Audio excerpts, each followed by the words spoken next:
What's up, guys? Welcome back to another Penn State 365 podcast. I'm Richard Schnyderite, publisher of Nittany Nation, a.k.a. Penn State Rivals. And we got some big news today.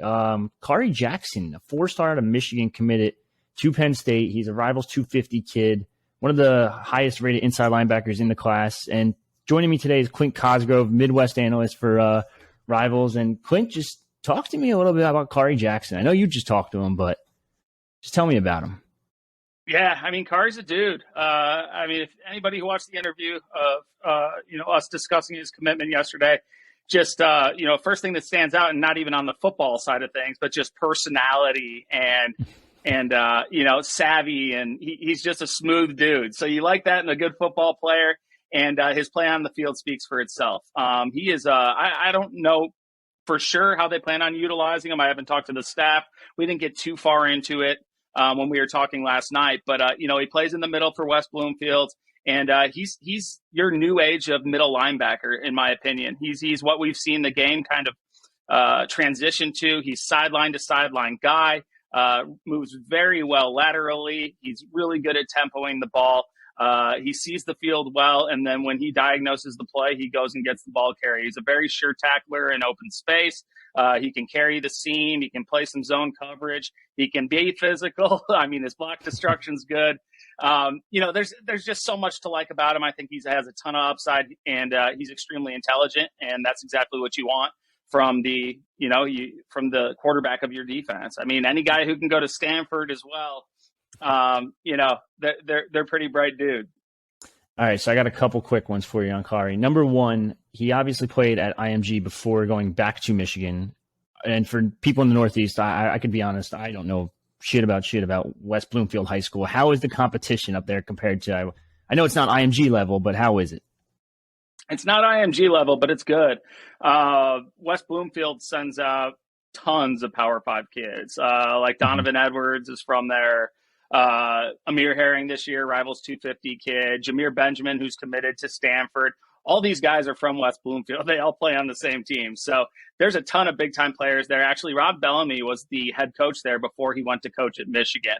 They're playing teams like Cass Tech, a lot of places that put out a lot of players. So this is the highest, about the highest level of competition in Michigan, in the Detroit area.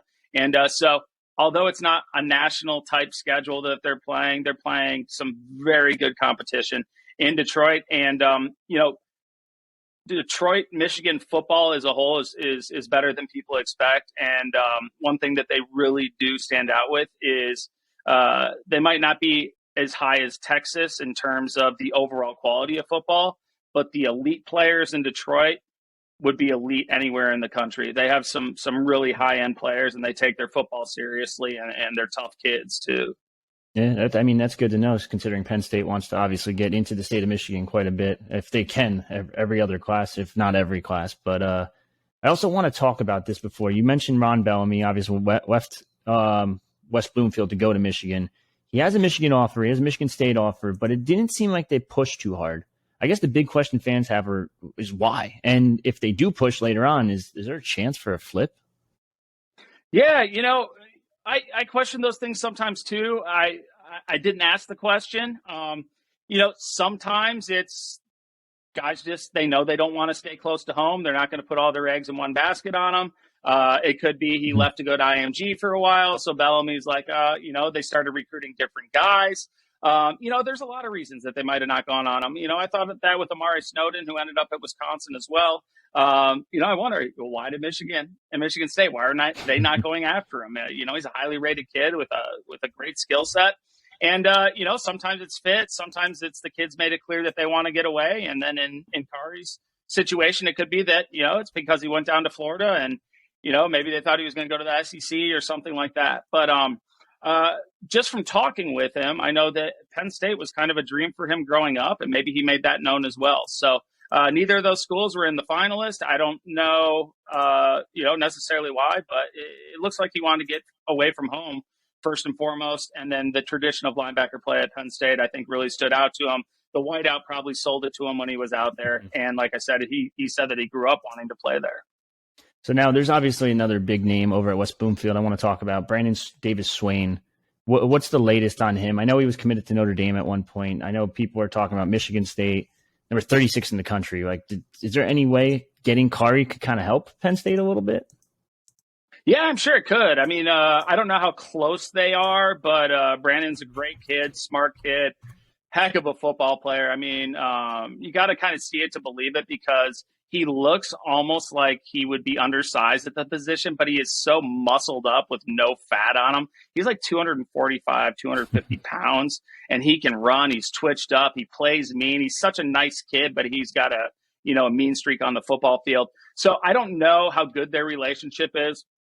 But, you talk about, just top players, and a lot of these guys will go wherever they want. They're not going to be necessarily influenced by their friends. These Michigan kids have proven that they will go anywhere, and they don't always follow where all their friends go. But it definitely doesn't hurt. And Brandon's going to be open to anything. He's recently been out to Colorado.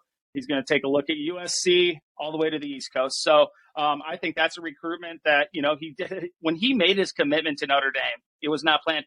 He was actually traveling to our rivals camp in Indianapolis, made a pit stop at Notre Dame, loved what he saw so much, got excited, committed on the spot. Huh. And so I think it was just an early commitment for him. And then he wanted to explore his options. I think Michigan's going to be a big player there. Colorado seems like they're going to be a big player, but I wouldn't put past Penn State getting in there. And, even if Kari and him aren't best friends, I'd imagine, having a guy that a guy that you trust out in Happy Valley could only help, Penn State's chances with him. Yeah, of course. And now one guy in the Midwest that I guess they don't offer a ton of kids in the Midwest, Penn State, but when they do, I mean, they go all out. And one guy they're kind of pushing for really heavily is William Satterwhite. He was on campus last month. Just talk to me about him, because he intrigues me just because he went from not ranked to the newest update to 93 in the country. So I know a lot of people are like, God, what the hell? Penn State offers a no star kid again? This is BS. This is bullshit. Are you kidding me?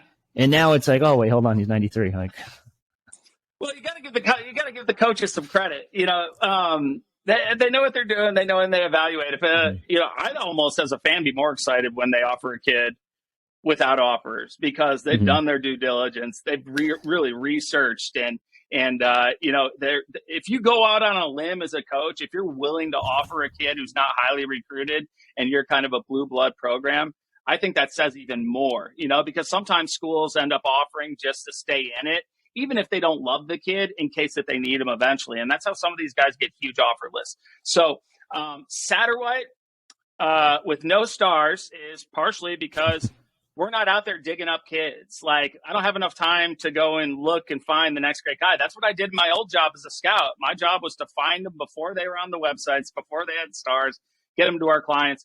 So once he came on the radar, and, we still had some time until our rankings meeting. So he was on the spreadsheet, continue to evaluate him. But the one thing that stands out about him is he just plays with a great base. He is flat out nasty. He's got a great motor. And he can move. I mean, he is a twitched up son of a gun. He pops off the ball. He gets his hands on you, and he is going to impose his will on you. He plays through the whistle. He's got a mean streak. He comes with bad intentions every play. A lot of guys who play like that, they play out of control. Not this kid. He plays with a great base the whole time. He plays with his hands. He knows how to use his body. He knows how to use leverage. And there's just so much to like about him. When you see a kid playing with that type of technique at the high school level that also combines the size and athleticism that he has, you got a chance for a special player once they get, in that college weight program, in that college meal program. It looks like he's got some good coaching going on right now, because if that's natural, if that's what he looks like at his raw state, this kid is going to be a straight killer at the next level. So that's a big part of his kind of meteoric rise. But he's a kid I'm excited about, and hopefully I get out to see either later this spring. Hopefully he makes it to our camp, or I get to go and see him, in fall as well. But he's a kid that we're excited about. Not a lot of people talk about this, and I always say it on the boards. Everyone's like, why do you say they need a mean streak? I'm like, they need a mean streak. Like, they got to be pissed off down there. They're punching people pretty much. So I want you to dive a little bit more into that and just tell me about how important it is for kids in the trenches, especially in the Big Ten where it's ground and pound football, to have that mean streak in them. Yeah, I mean, it's so important because it's really something that you can't teach. Now, it's like, If you beat a dog's going to curl up in the corner. But if a dog was born coming at you, you're going to be curling up in the corner. So really at the end of the day is it's painful to play in the trenches. You have to like embrace that and love it to be great. You have to be able to impose your will on somebody else. Now, the funny thing about this is offensive linemen are usually the nicest guys on the team. As a coach, you're like, I want my daughter dating the offensive lineman. But at the same time, you put them on the field, they need to have that switch. They need to be able to flip that switch because you cannot just come in there all soft and be like, well, you know, I'm gonna kind of turn you a little. No, you have to come in and bring the pain every play. The worst part of being a football player is you line up across from somebody and you know that every single play they're going to come and try to take the wind and life and soul out of you. There is nothing like having to line up against a guy that you know is going to do that, and it's not going to stop, and it's going to come every play, and that just really takes the will out of a defender or an offender, depending on, you know, who the guy is. If you know that you're in for a day of pain, at some point you're going to be like, this isn't fun anymore. And when it becomes not fun, it is hard to take on those blocks. It's hard to want to continue to play hard. And sometimes you see that white flag start waving.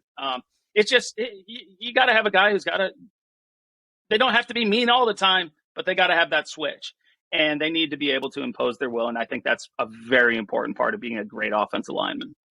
Well, I'll tell you right now, I'm clipping that, and we're posting that one on social media because that should go viral just to explain how offensive line should be played. But Clint, I can't thank you enough. Hopefully we can get you on soon. Maybe with the Satterwhite commitment. Maybe someone else. Who knows? Hey, maybe Penn State just starts going in the Midwest a little more. Like, let's go, Nittany Lions. Come to the Midwest. I'd love to do more Penn State coverage.